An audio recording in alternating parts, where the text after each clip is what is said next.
జంతు ప్రేమికులు హిందూ దేవాలయాల్లో బలులు ఇచ్చే విధానాన్ని ఎంతో తీవ్రంగా వ్యతిరేకించారు. ఇది అమానుషమని, అరాచకమని, దేవుళ్ళు రక్తబలిని కోరుకోరని, రక్తబలిని ఇవ్వడం, జంతువులను బలి ఇవ్వడం ఏమాత్రం సరికాదని ఉద్యమాలు నడిపారు.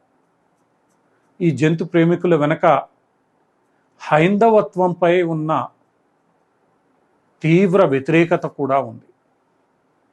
వీరందరికీ హైందవత్వంలోనే ఇలాంటి అంశాలన్నీ కనిపిస్తూ ఉంటాయి. హైందవత్వంలో ఒక పోచమ్మ గుడి ముందో, మైసమ్మ గుడి ముందో ఒక చిన్న కోడిని కోసినా కూడా అదేదో తీవ్రమైన అపచారంగా ఈ జంతు ప్రేమికులు భావిస్తూ ఉంటారు. దేవుని పేరు చెప్పి అమాయకపు ప్రాణులను బలి కొనడం ఏమాత్రం సబబు కాదని వీళ్ళు టెలివిజన్లు, సోషల్ మీడియా, యూట్యూబ్ ఛానళ్లలో ఎలుగెత్తి గొంతెత్తి అరుస్తూ ఉంటారు.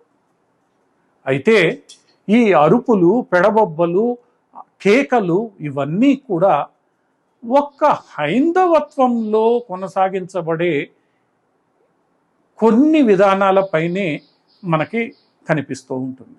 ఎందుకంటే బక్రీద్ సమయంలో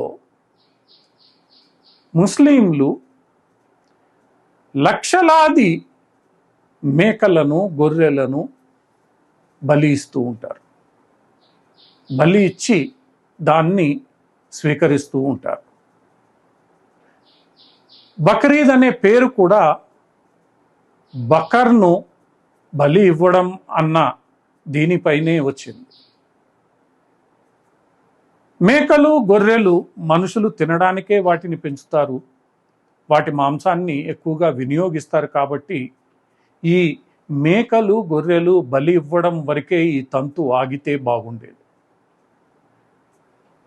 అయితే ఈ తంతు మేకలు, గొర్రెల నుండి హిందూ మతం ఎంతగో ఆరాధించే, గౌరవించే గోవుల వైపు మళ్ళడం ఇప్పుడున్న పరిస్థితికి అద్దం పడుతుంది.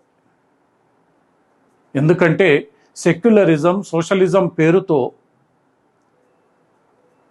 హిందూయేతర మైనార్టీలు ఏమి చేసినా అది తప్పు కాదు, అది వాళ్ళ మత విశ్వాసానికి సంబంధించిన విషయం.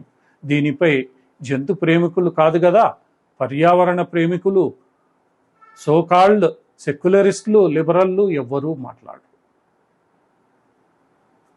హిందూ మతంలో ఒక పోచమ్మ గుడి ముందు ఒక కోడి కోస్తేనే నానా యాగి చేసే వీరందరూ లక్షలాది గొర్రెలు, మేకలు, అటు పిమ్మట హిందువులు ఎంతో పవిత్రంగా భావించే గోవులను ఇష్టానుసారం కళ్ళ ముందే రోడ్లపైనే వధిస్తుంటే, ఆ వధించిన సమయంలో వీడియోలు తీసి సోషల్ మీడియాలో అప్లోడ్ చేస్తుంటే మాత్రం ఎవరూ మాట్లాడరు. ఇది మన దేశంలో కేవలం జంతు ప్రేమికులు, పర్యావరణ ప్రేమికులే కాదు, సెక్యులరిస్టులు, సోషలిస్టులు, లిబరల్స్ అందరూ అవలంబించే ద్వంద్వ వైఖరి. ఈ ద్వంద్వ వైఖరి కొనసాగించినంత కాలం ఈ భారతదేశంలో హైందవులు జాగృతమై మేల్కోవడం ప్రారంభిస్తారు. లేకుంటే ఇంతవరకు నిద్రాణంలో ఉన్న హైందవ జాతి అదే నిద్రాణంలో కొనసాగేది. ఇప్పటికైనా ఈ జంతు ప్రేమికులు, పర్యావరణ ప్రేమికులు హిందువుల గుళ్ళల్లో జరిగే బలులతో పాటు బక్రీద్ పేరుతో చేసే మారణ హోమాన్ని కూడా ఖండించాలి. బలయ్యే జంతువుల పైన కూడా తమకు ప్రేముందని ప్రకటించాలి. తాము నిజమైన జంతు ప్రేమికులని నిరూపించుకోవాలి.